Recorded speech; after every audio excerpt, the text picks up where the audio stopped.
Hello, and welcome to Maybe I Can, exploring possibilities one sprinkle at a time.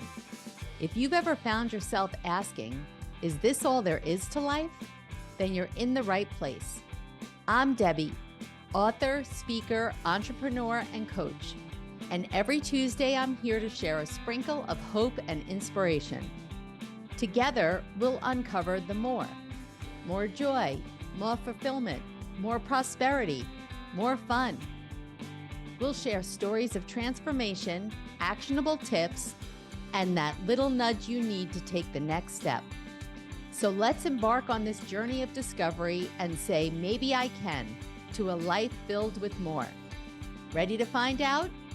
Let's get started. The Maybe I Can show starts now. Hi, everyone, and welcome to the Maybe I Can podcast. I'm your host, Debbie Weiss, and happy 2025. Thanks for kicking off the new year with me. You know, I have to be honest, until I looked in the camera, I forgot that I was not in my show outfit. I was in my all-day working outfit, and this is what happens when you don't look at yourself. But, you know, I have to show you, if you can see on camera, I've got that LOVE, you know, the love old kind of logo. But anyhow, today I'm very excited about the perfect guest to inspire us and a great way to kick off the new year with talking about forgiveness. So meet my guest, Katharine Giovanni. She's a 3-time award-winning best-selling author, speaker, and one of the original founders of the independent concierge industry. Katharine has authored over 12 books, including her latest release, The Ultimate Path to Forgiveness, Unlocking Your Power. Katharine's journey from battling stage 3 breast cancer to navigating a challenging childhood has given her profound insights about resilience and forgiveness. Join us as Katharine shares these invaluable lessons and explores the transformative power of forgiveness. Get ready for a conversation that is brimming with inspiration and empowerment. Katharine, welcome to the show. Thanks so much for having me. I appreciate it. Absolutely. So I'm going to ask you the same question that I ask all my guests. And from your introduction, I'm sure you have many answers that you can choose from. But tell us about a time where you went from a defeated, I can't mindset to an empowered, maybe I can attitude. I have all sorts of stories I could tell you. Breast cancer being probably one of the ones leading the pack. The time I tried to commit suicide in the 8th grade, my life is filled with scenarios of maybe I can, I'm not sure I can, but maybe I can. I'm like the little engine that could, you know, I think I can, I think I can. Oh, yeah. And it's this in the 8th grade, I tried to commit suicide because my parents were very pickled, meaning they were both alcoholics. So I come from a rough background, connect all the dots you want, they're probably all right. I was really bullied in school because I was different. So tried to commit suicide, and I turned into one of those teenagers. You know who I'm talking about. One friend, draped in black. Of course, I lived in Manhattan at the time, and we all wore black, so I'm not sure how much that counts. But I spent the next 10, 15 years just kind of drifting. And then my mother fell down a flight of stairs, broke her hip, and ended up in the hospital. And even my mother couldn't get a gin and tonic in the hospital, so she dried out and went to rehab. And we became close as sisters. I mean, as close as sisters, closer. And we did that for 3 years, and then she died. And I realized that if I didn't change my life, I was going to die. So it was January 1st of 1990. I made a New Year's resolution to never drink again. And it's been 35 years since that day. So I quit drinking, and that kind of launched me into maybe there's something out there for me. You know, I've been married for 33 years, and I've written a bunch of books, but you know, forgiveness is really the fuel that fired that engine throughout the whole thing. And the thing about forgiveness, it's a funny thing. Everybody tells you to forgive. Nobody teaches you how. Mm-hmm. And what if you don't want to? What if it's an unforgivable act? Then what do you do? So I'm a forgiveness coach, and I teach people how. So Amazing, very interesting story. I want to know so many things before I even start talking about forgiveness. And I know that that's what we're going to get into.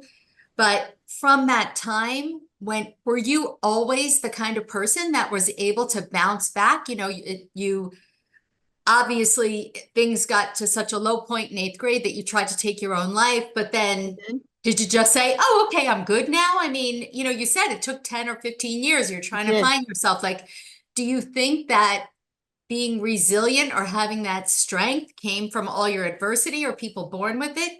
How were you dealing in between all of those things? If it doesn't kill you, it makes you stronger, right? Yeah, I have good always song. been, I've always been a positive person, and I've always had some way to, as Taylor Swift says, shake it off. Mm. And I've always had at least one, even back then, I had one or two really close friends that I turned to in times of trial. One of them talked me out of committing suicide. And I've always been a writer. It's my happy place. I love to write. So I dove into books like Laura Ingalls Wilder, Little House on the Prairie. Don't laugh, don't judge. I'm But not judging. I'm only kidding. I'm only Oh, kidding.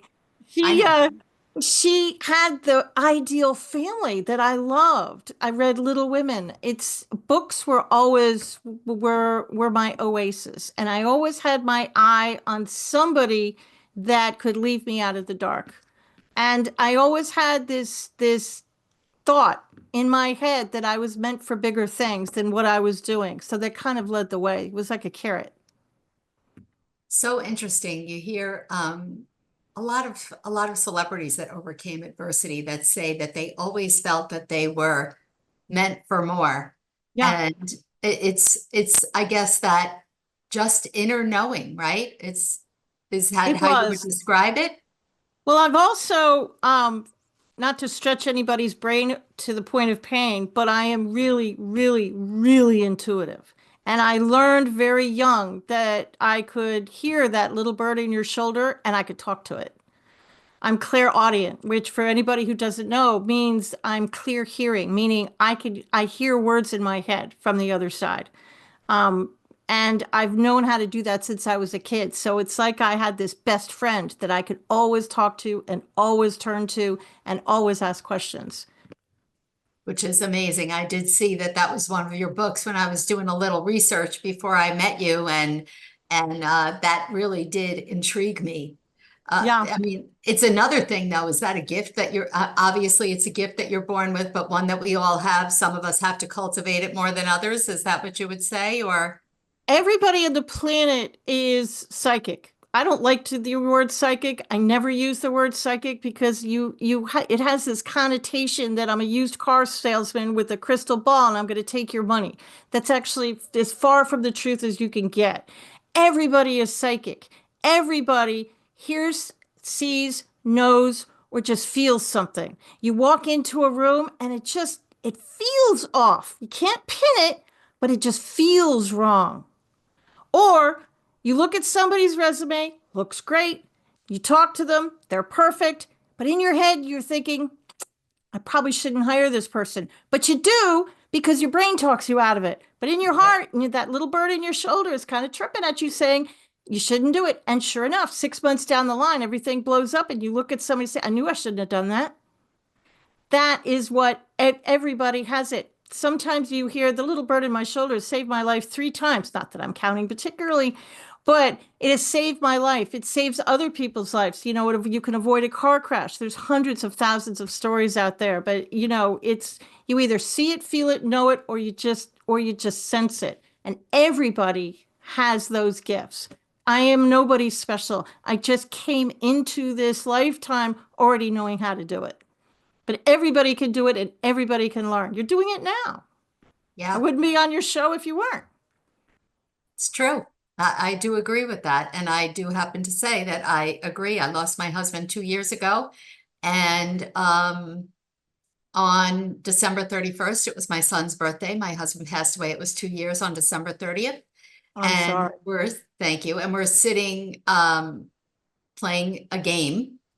And I said to my son and his girlfriend, I said, because I don't think that they're such big believers. And I said, I know that you're going to maybe think this is strange, but I just know that dad is here and he's here to say happy birthday because I felt him and I also seemed to get a scent A of lot of stale people, cigarettes, if you have to know what it is, which is no, a disgusting, lot but of he used to people, smoke. a friend of mine smells a pipe. That was her Yeah. grandfather. Your husband, I'm going to freak everybody out who's watching this. I know I am, but he's standing right behind you. I am clairaudient, clairsentient. I'm actually all of them, and I'm very intuitive, and he's standing right behind you. Be that as it may, Yeah. everybody can do this. My husband was a month ago was in a horrible car accident. He's going to be fine, but he's been in the hospital for a month. And the day it happened, I just had this sixth sense that something was wrong. I knew something was wrong. I knew something was going to happen, and it did. Everybody can do this. And one of the books I wrote teaches you how to do this, but it's really the guiding force behind how I managed to bounce back from all these things. I almost feel like I'm God's guinea pig. And I go through these horrible things and then I write about them and I put them in a book. So the other day I actually looked up at the ceiling. I said, could you dial back the Yeah. severity a little bit? It's okay. Can I have a vacation from it? But yeah, So, you were supposed to be a guest on this show the day he had the car accident. yeah, I was. Yeah, I was. And I remember Yeah. you said he broke his arm, but he's going to be okay. Broke Right? his arm, broke his back, broke 4 ribs. Oh, He's been in the hospital for like 4 weeks. I had to cancel so many podcasts. But sure. the good news is he's absolutely going to be fine and it's going to recover. It's just going to take a minute. Yeah. Well, good. Very, very glad to hear that. All right. So let's move on to forgiveness and this unusual formula that you have that you can teach us how to forgive the unforgivable. Well, first of all, just because I forgive you doesn't mean I want a relationship with you. Mm, Probably don't. Forgiveness does not necessarily mean repair. Just because I forgive you doesn't mean I'm giving you a pass. It doesn't mean that all of a sudden you're right. I think that stems from our childhood when we're as kids. We're saying, no, go say you're sorry and then go off and play with each other. And that's actually not right. I'm not giving you a pass. You're still wrong. You're still a dumpster fire. What forgiveness means is I want you out of my head. mm, Bottom line, I want to stop thinking about you. I want to stop dreaming about you. I want you out of my head so I can start to live life again. And the other person is probably not even thinking about you at all. So, on a scale of, on a 10 scale, with 10 being unforgivable and one being the easiest person to forgive, everybody watching this right now, y'all are thinking of your number 10, that unforgivable person. And that's fair. But you don't have to forgive the unforgivable. Why? Because there's many people, places, and things, and I did say places and things, stay with me, that you can forgive before you even get to that person. How about the person on I-95 South that cut you off? Forgive that person. How about the person that cut you off in the grocery store? Forgive that person. Start with the easy ones and work your way up to the hard ones. mm, That's part of the system. It's a step-by-step system that's going to slowly get you to be able to forgive the unforgivable. Now, why have I said you don't have to forgive the unforgivable? Because in my humble opinion, for what it's worth, I truly believe there are things that are unforgivable out there. And I truly believe there are unforgivable people out there. And I also believe that everybody's measure of that is different. What mm, I think is unforgivable, you may think isn't. So that's fair. If you have an unforgivable person that you just literally can't forgive, that's fine. I want you to pick apart the memory. So I'm going to have you sit down and write a list of all the people you want to forgive, and from the sandbox to present day. And then I want you to rate them from 1 to 10. 10 being awful, 1 being easy. And you can have 20 number fours if you want. I don't care. And you can also skip numbers if you want. Just write the list. And then my mantra is very simple. It's a very simple, real quick poem. You don't have to dance, unless you like to dance. You don't have to burn incense or carry crystals unless that's what you like to do. It's a very simple thing. And then the secret sauce to the whole thing is energy. I get a lot of people looking at me saying, I did forgive them. You did. You did the work. You stumbled on the correct formula and you were able to forgive. But they're not staying forgiven. Why? Because you didn't forgive the energy around them. Einstein did prove correctly that energy is neither created nor destroyed. It just transforms from one thing to another. He also said that everything, including this little microphone, has an energy around it. So my system, you forgive, I completely forgive Debbie. I completely forgive the energy around Debbie. I completely forgive myself, the energy around myself. I completely forgive the energy around the whole thing. That's the pump. Real simple. And then I want you to check in with your body. Are you still angry? If you are, okay. Are they still a 7 or did you get down to a 6? Or was it a 4 and now you're up to a 7? Why are you up to a 7? Because the mind is a brilliant tool and it protects you. And that first round got rid of the first layer of the onion, many layers to an onion. And it looked at, said, oh, okay, Debbie's ready. So it's going to unlock that back closet, unlock the padlock, and memories are going to pour out of you that you don't remember. Write them down, keep going. My method is a marathon. It is not a sprint. And I only want you to do really 5 to 10 at a time. And I have a reason behind doing that because I don't want you to make yourself sick. But do it before bed because your body heals itself. When it comes to the unforgivable, you might be yourself. Maybe you're your unforgivable person. It's entirely possible. Mm-hmm. Pick apart the memory. In other words, let's take one of my childhood bullies. Let's say I wanted to forgive my bully, which I did, and I didn't want to forgive the bully. Pick apart the memory. Forgive the table, the chair, the building, the playground, the people that stood around and didn't help you. That's what you forgive. Forgive your childhood home. Forgive your workplace. Forgive your desk. Everything and the energy around these things. And that's going to start freeing up your mind. I forgave 1974. I'm dating myself now. That's the year I tried to commit suicide. I forgave cancer. I forgave the chemo. I forgave the chemo chair for radiation. I forgave that radiation slab. And it really is a slab. It's awful. I forgave all of that. And it freed my mind up. You can forgive anything. If it's making you angry, you can forgive it.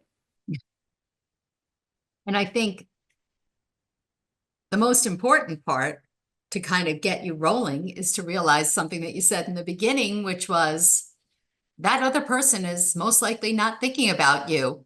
No, they're not. It's all you. It's all you. It's all you're causing more harm and strife to yourself. Yeah. Your anger and is not productive in any way. It's like drinking poison and hoping the other person dies. Right. I mean, they're living inside your head. So because they're living inside your head, may I dare say that you can forgive dead people because it doesn't matter where they are or where they're not. It doesn't matter. They're alive and well inside your mind. Now let's talk about the forgive and forget garbage. Nobody's going to forget. I'm from New York. We don't forget anything. Neither do you in Jersey. We're not going to forget people. Okay. There might be some unicorn person on the planet that can forget. I'm not your girl. Not going to happen. But if you use my method, what I can promise is neutrality. My method will remove the emotional charge. So when you go on Facebook or you go to a party, you see this person's name or you see the person themselves, you won't care. You won't care. Your brain's not going to want to smash them. You're not going to go back into the memory. You literally won't care. You're not going to think good things or bad things. It'll be neutral. You won't care. And that's what I'm looking for. I'm looking for neutrality so you can concentrate and get your life back. So there's no reason for you to, let's say the person is alive. Let's say that you do run into them at a party and it's an uncomfortable situation and you have no interest in talking to them, even though you forgave them. What do you do? Like, I would imagine that I'm thinking of a particular situation, of course, in my own life, and I have forgiven them. My friends and family don't understand why I've forgiven them. And maybe I've made excuses for them in my mind. I don't know the whole story because we've never gotten far enough together to discuss it. She's mad, I'm mad, and it's a he said, she said, and no one knows what's going on inside the other person's head. Is there a time where it pays to talk it through with the other person? You can talk it through if you want closure. You don't have to. Forgiveness is selfish. You do it for you. You don't have to reach out to the other person. You can do it in the privacy of your own home. Nobody has to know you're doing it. And that actually happened to me once. I did run into a person that I had forgiven, and it was, it was an event and I saw them. And, I didn't care. And what did we talk about? What strangers talk about? We talked about the weather. I wished them well. Did I really mean that I wished them well? In some university, I really did wish them well. I don't wish ill on anybody. But I wasn't angry. I carried on a conversation. It was a short conversation, and that was that. There was no emotional charge when I saw that person. I had no desire to walk up to them. Sure. But when they walk up to me, shook their hand, how are you? Didn't say it was nice to see you because there was some part of me that kind of, didn't think it was nice particularly. But it wasn't not nice. I didn't care. It's like, so, what are you up to? It was a very vanilla conversation, bland. And that's what you're going for. And I left I wasn't angry. It didn't take me a week to pull me off the ceiling. I just went about my life. I was neutral about it. Yeah. What about, like you talked about your bully, when I wrote my memoir and I started telling certain stories, boy, I didn't realize how much anger I still even had inside of me from what happened when I was 5 years old, 8 years old, all the stories, and just reliving that through writing, it brought this whole well of emotion forward. Now, let's say, and I wasn't anticipating that. Even though they say it, I thought, oh yeah, because writing has never, I'm not, until more recently, I haven't had that connection to writing. So I was unaware the benefit of what it can do. But what about the person who hasn't written or doesn't journal? How do we know? Are we still angry? Have we not forgiven? Does it pay to do an exercise in looking back and trying to figure out who we might still be holding a grudge against? That's where the little burn in your shoulder is going to come into play. There's all sorts of worksheets and stuff in the book, blah, blah, blah. But I want you to sit down and just write a list. And the list you write today is going to be different than the list you're going to write next week. And I want you, without thinking about it, write down 10 people that you think you need to forgive. First 10. Don't judge yourself. Don't second guess it. Write it down. And if you write down something like a little red wagon, which my best friend did, she didn't know why she wrote down a little red wagon, had no memory of a little red wagon, yet there it was in her paper. She didn't judge it. She just forgave it. Simple thing. Obviously, it was a level 1 kind of forgiveness thing, but she tossed it. Don't judge. Just write the first 10. Then label the people 1 through 10. An 8, a 9, or 10 person will be on that list because that's who you're thinking of right now. Don't judge that either. Just put them on the list. And then we'd start with the number 1 and work your way up. When you're done with that list, start it again. Now, if you manage to forgive somebody, scratch their name off.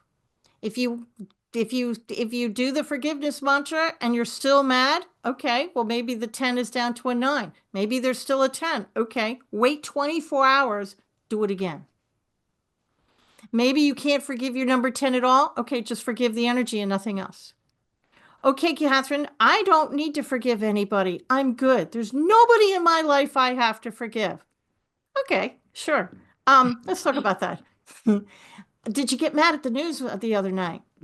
Forgive the news. Forgive the politicians. Did your football team lose? Forgive the team. Or say this for the next 10 days or the next week. I completely forgive myself for not being able to forgive and the energy around this thought. Say that every day for the next week. And I'm pretty sure that when you sit down to finally write a list of people, that back closet of your mind's going to open up and you're going to finally think about some names.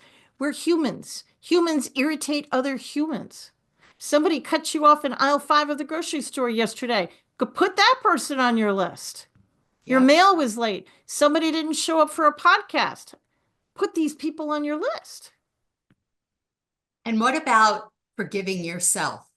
Does forgiving yourself, I know so many people who live with regrets. Why didn't I? Why, those kinds of things.